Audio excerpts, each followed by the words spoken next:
Haleluya. Tuhan bersamamu. Tuhan bersamamu. Inilah Injil suci menurut Lukas. Dimuliakan Tuhan. Pada waktu itu, Yesus diundang makan oleh orang Farisi. Sementara perjamuan berlangsung, seorang dari tamu-tamu berkata kepada Yesus, "Berbahagialah orang yang akan dijamu dalam kerajaan Allah."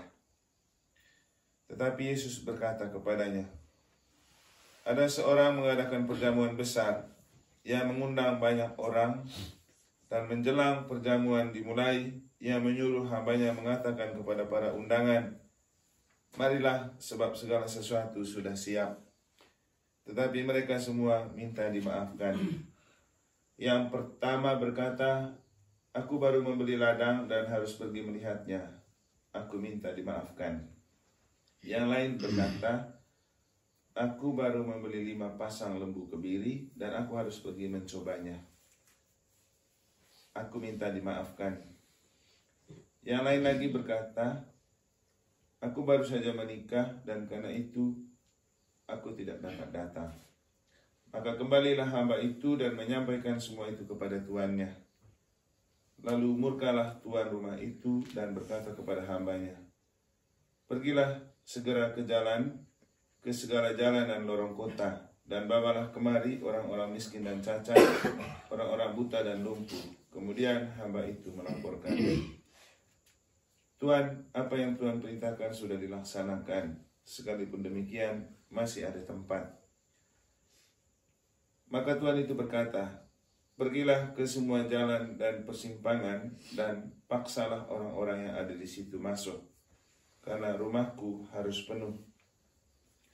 Sebab aku berkata kepadamu, tidak ada seorang pun dari para undangan itu akan menikmati jamuanku.'" Demikianlah sabda Tuhan. Terpujilah Kristus.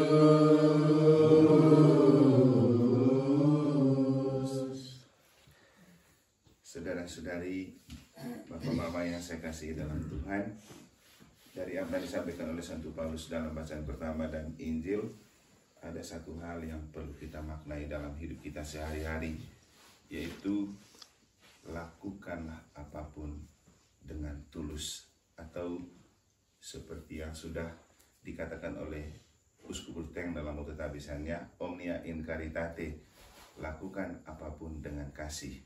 Itu adalah prinsip yang membuat setiap pelayanan kita memberikan rahmat dan berguna untuk orang. Santo Paulus itu mengajak untuk kita lakukan apapun dengan tulus, karena kita semua sudah diberikan karunia. Ada yang karunia untuk berbicara, untuk menasihati, untuk bekerja, dan semua kita punya karunia itu. Maka pakai semua karunia itu untuk melayani satu sama lain. Nah, dalam Injil kita menemukan orang itu sibuk mencari alasan untuk tidak mengambil bagian dalam perjamuan yang diundang. Ada yang bilang baru menikah, ada yang bilang baru buka ladang, pokoknya macam-macam alasan. Nah, tentu ini mengingatkan kita bahwa kadang-kadang ketika kita diminta untuk tolong bantu ini, bantu itu, orang itu sibuk mencari banyak alasan. Karena memang karakter manusia lebih suka mencari alasan daripada tulus melakukan. Orang yang tidak tulus pasti cari-cari alasan. Dan orang yang tidak tulus, dia akan tidak cuma cari satu alasan. Dia akan cari banyak alasan hanya untuk membenarkan bahwa dia tidak bisa melakukan sesuatu karena dia tidak rela. Nah, ketika kita melakukan sesuatu dengan tidak tulus, maka sebesar apapun yang kita lakukan dengan terpaksa, tidak ada gunanya untuk kita, tidak ada gunanya untuk orang. Sebaliknya, sekecil apapun yang kita lakukan, kalau dilakukan dengan tulus dan cinta, itu mendatangkan rahmat. Rahmat untuk kita yang melakukan, rahmat untuk mereka yang mendapat pelayanan kita. Maka untuk kita paling penting lakukan apapun dengan hati. Contohnya maram tema danga deret isema madacel tapi ngokit kor lakukan dengan hati, ikut bergabung, itu contohnya. Nah, sebaliknya kok memang baik pintar sakodere seikas, emang orang ngomel, dia menggunakan gitu maksud. Jadi dia mengatau bakat dan terbiasa, coba pakai dari melayani.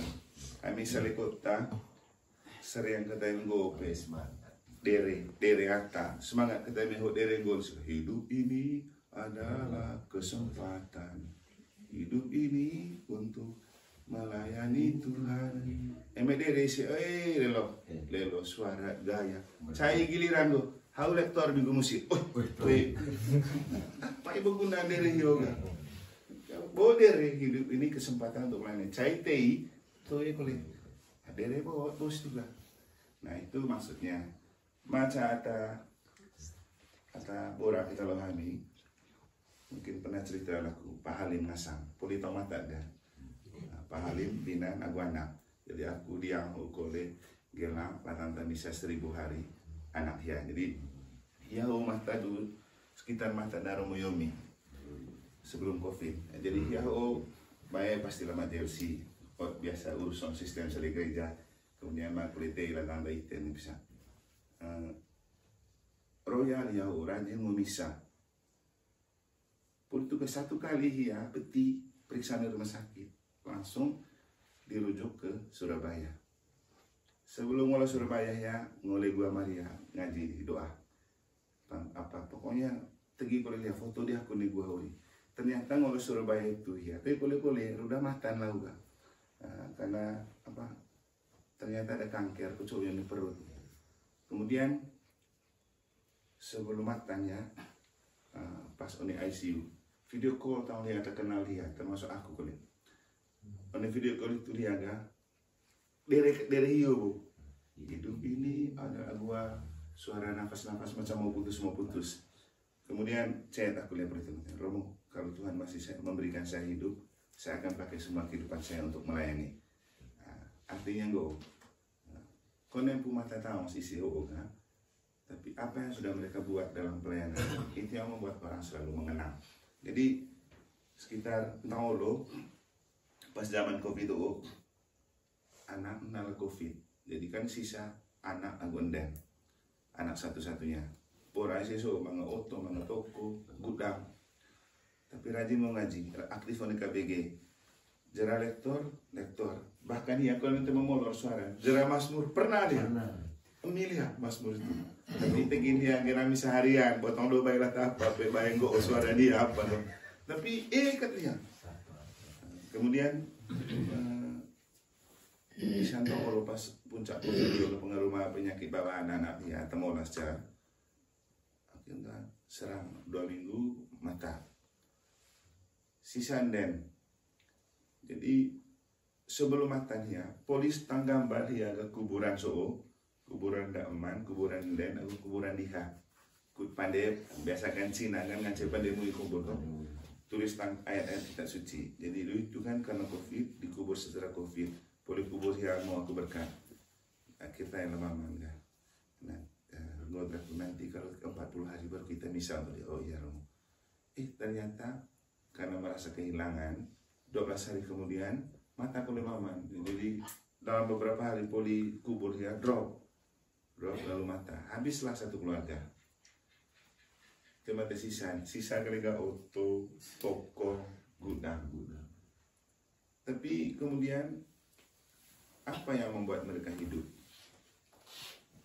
dan apa yang membuat mereka dikenal? Toh ya aja laborasi bu ibu ngaji cerita itu auto so bu ngaji cerita itu barang so toko paling atau ngaji cerita atau pernah dapat pelayanan. Sebenarnya apa? Saya ikat tuang mai sale Bali, sale tempat aku. Pasti lihat tamat kamu, ada mobil, ada sopir, lihat tambahan. Silakan mau jalan kemana saja. Itu kalau emang gue mau niat aku, daripada capek pakai aja mobil, pakai sopir. Aku teman gue ya pandang bulu. Bahkan aku koster aku ya ajak ke hal mereka Maria minggu ulang kerja di gereja. Nah segala perbuatan dan pelayanan itu kemudian membuat dia dikenal. Emang gue gak bisa mengenal 40 hari, 100 hari, 1000 hari sih. pasti do tamata. Bisa nggak misa 1000 hari dan Melinda tuh. Jadi polis nanti bisa membuat pastor pun hadir. Hanya mau mengatakan kepada kita bahwa memang kekayaan terbesar itu perbuatan baik. Kalau mata itu mau sedikit perbuatan baik, itu saya tombol lata. Kalau itu coba boran itu, emang gue numpuk boras itu tidak pernah pakai untuk melayani. Itu tombol layanan. Itu apa mati. Begitu mata itu, mata kita tahu, kita tombol itu.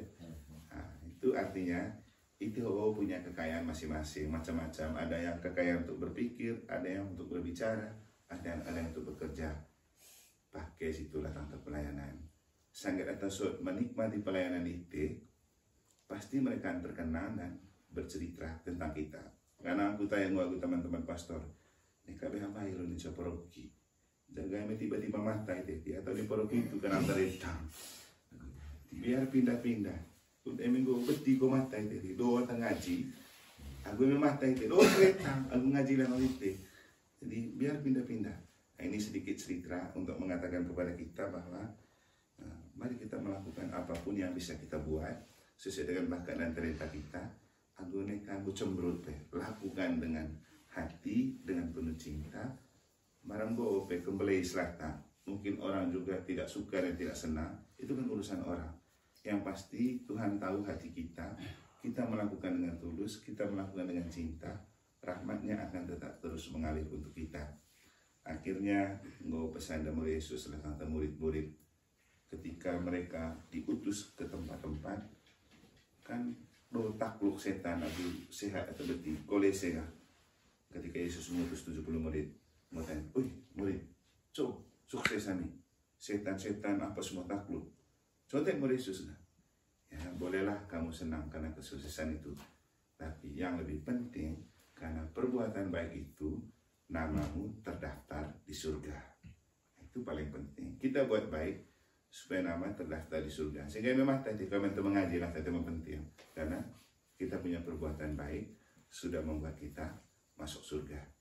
Semoga Tuhan membantu, memampukan kita untuk menggunakan setiap talenta yang kita miliki, karunia yang kita miliki untuk melayani satu sama lain.